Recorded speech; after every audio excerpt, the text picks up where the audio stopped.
Hello! Today I will be discussing New Year's resolutionists and why they usually leave the gym after 2 or 3 weeks of after joining it, and what can you do to avoid these mistakes when it comes to changing your lifestyle in the beginning of the new year. So it happens is 2021. So the mindset behind New Year's resolutions is usually around November, December time, people start feeling a bit sluggish, especially if you're not training, if you're not eating right, start feeling a bit sluggish. Let's face it, everyone wants to be fit and healthy. No one wants to be overweight. I assume, or at least most people don't want to be overweight. No one really wants to look their worst. They all want to look their best, and that happens with training and adequate diet.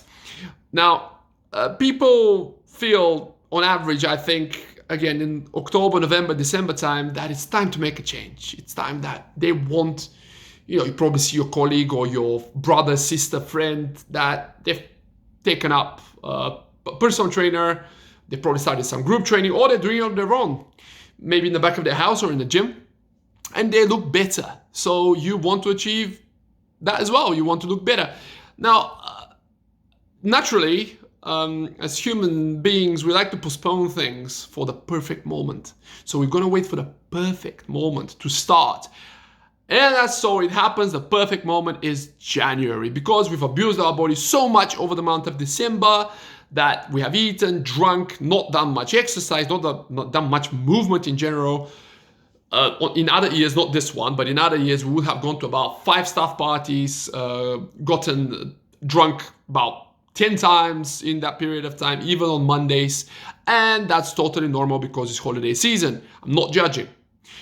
However, we are left with that false perception that if we have a goal in mind that we're going to start in the beginning of January, suddenly all that drinking and eating is going to be justified. It's like, it's okay to eat and drink like crazy because January resolutions, we go to the gym, we smash it.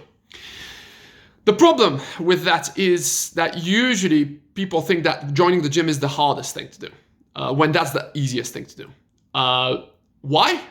Because gyms promote that. So a commercial gym will tell you on the sign on the wall, I can think of 2 commercial gyms I've worked in who had these signs on the wall. The hardest step is to walk through that door. You're already here, so that's the hardest bit. Well, that's absolutely wrong and false, simply because the hardest step is knowing what to do. And the second hardest step is being bothered to do it. So being motivated enough to do it with consistency, preferably following a program. Now, what people who fail do is they walk through the gym, they sign up for 6, 12, 18-month contracts, or these days they don't sign up for a long contract, they sign up for a monthly rolling contract, and they take it from there. So we sign the contract, we're ready to go, we enter our PIN or in whatever way you enter the gym, walk in, get changed. What happens next? We're changed, we're ready to go, ready to train. 95% of people have no clue what the heck are they going to do once that happens. So you think, okay, the hardest bit is done. I'm here. Let's smash it. First place you go, the treadmill. Okay. So we go on the treadmill and we start walking. Then we start kind of jogging. And then we're thinking, okay, so I'm going to stay here for, I don't know, maybe how fast should I go? How slow should I go? Let's warm up. So you start warming up. And as minutes go by, you start looking at the screen, you probably play a YouTube video there or you watch the news, and you probably spend about half an hour jogging, you start sweating, you're thinking, oh my God, I'm doing great. Then you get off the treadmill and suddenly you don't know what to do next. So usually the most common options are either going on another piece of cardiovascular equipment, which would usually be the cross trainer, or if you're really brave, you can go on the rower. Right? But that's for people that probably have a bit more guts. Usually you choose the cross trainer. So you go on the cross trainer, you've done your 30 minutes on the treadmill, now you have another 15 minutes to kill. Let's crush the cross trainer. We go on the cross trainer, maybe setting 10 out of 25, and we just keep moving. We keep cross training.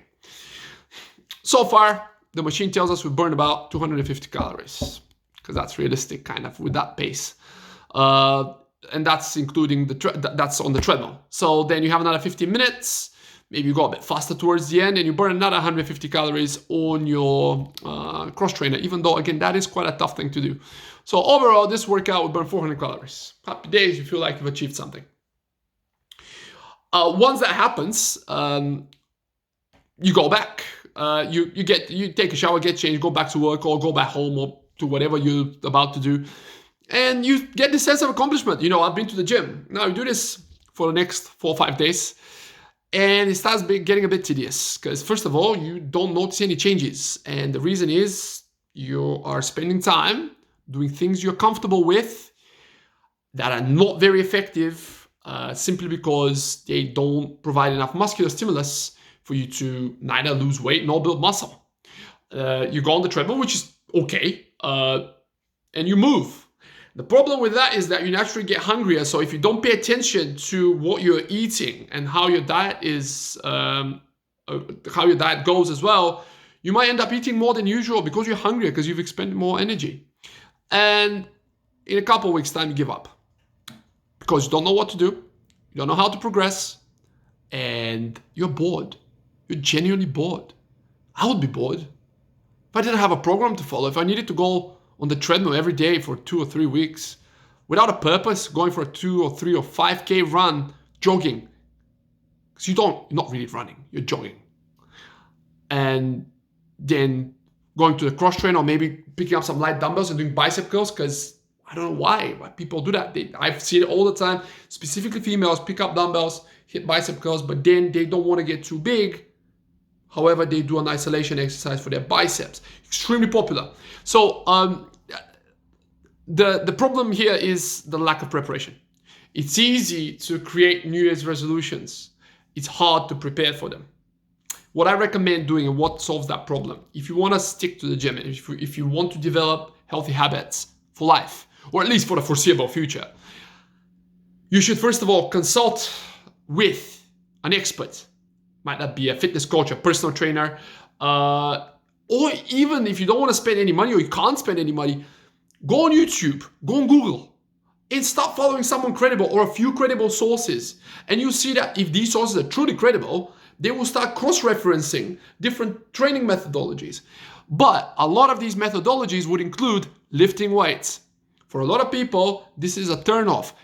And I know why. It's because of the old wives' tales that we were told long time ago, and that stuck with us until today, is that, lifting weights will make you too big. Specifically, women are so afraid of that. I don't want to get too big, so I can't lift weights. This perception is so wrong. I can't even start to describe how wrong it is, because you don't get too big overnight. You don't get too big. You cannot get too big if you don't want to get too big, right? If you control your diet and you lift weights, even if you are trying to be maximizing effort every single session, you're lifting heavy every single session, you're not going to get too big. Because if this process starts, you will notice it and you're going to stop doing what you're doing. You're going to stop doing what caused you to get too big.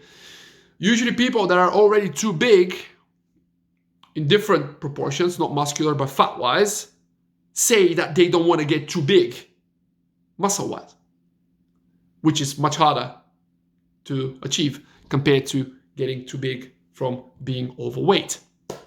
So, solution, speak to a professional, highlight your goals, come up with a short-term plan, at least a short-term plan. By short-term, I mean 3 months, okay? That's what short-term, as I see short-term in training.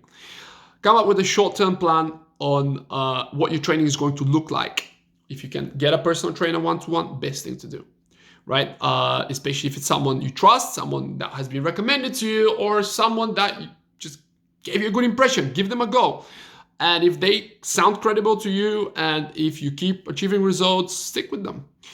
Simply because this will prevent you from becoming a failed resolutionist, like most New Year's resolutions, unfortunately. And you might end up sticking with it for a long period of time, rather than the 2 or 3 weeks that you have probably done maybe 10 times in your life already. So definitely focus on contacting a professional, or if you can't afford to do that, Google, YouTube, credible sources, follow credible people, and try to start from the beginning. Don't overdo it too much in the beginning, but definitely try to avoid doing too much cardio, simply because it will get you bored to death. This does get me bored to death. My clients bored as well. Unless you plan to become a marathon runner or a long distance runner, going on the treadmill for anything more than 20 minutes is something that I would not recommend my clients doing. It's boring and it's ineffective. It is simply ineffective. You are much better off doing a body weight metcon, and from which you will most likely gain a lot more than just going on the treadmill, right? So that was my first recommendation, is definitely get a coach if possible. If not, do it on YouTube or Google. Second recommendation, have realistic expectations. If you have been sat on your bum your entire life or the most of your life, you will not get fit in 2 months or 3 months. It just doesn't work that way. Have a long-term plan and be patient. As long as you see results, as long as you're moving in the right direction, don't stop, keep going. Don't expect to see dramatic results. For some of you that will happen, for some of you it won't. It's a matter of being consistent, and showing up on days which you don't feel like you want to show up. Being stressed out is one of the most common excuses of why you don't want to train. You should be training when you're stressed because you feel much better for it afterwards. So be consistent, have a plan, stick with it. And in 6 months' time, you'll be thinking, oh my God, I'm doing it. I am making it in the gym. I feel much better, much more confident. I'm probably ready to move up in weight. I'm ready to move up in frequency of training. I'm ready to move up in duration of training. I'm feeling good. And chances are you'll be looking good as well. You'll be looking better. So be consistent, be patient. Don't rush things. And generally, don't expect results in 2 or 3 weeks. They might come in 2 or 3 weeks if you're lucky enough or consistent enough, but you shouldn't expect that. And don't get stuck to the treadmill. Okay, that was my 2 cents on New Year's resolutionist and how to avoid being one of the failures. Don't be afraid to ask for advice. Don't hesitate to ask for advice, because it might end up changing your life and, definitely changing the way you feel and look. Give me a shout at ifitness.co.uk or drop me a DM, email me. You have all my contacts underneath. And I look forward to speaking to you soon. Bye.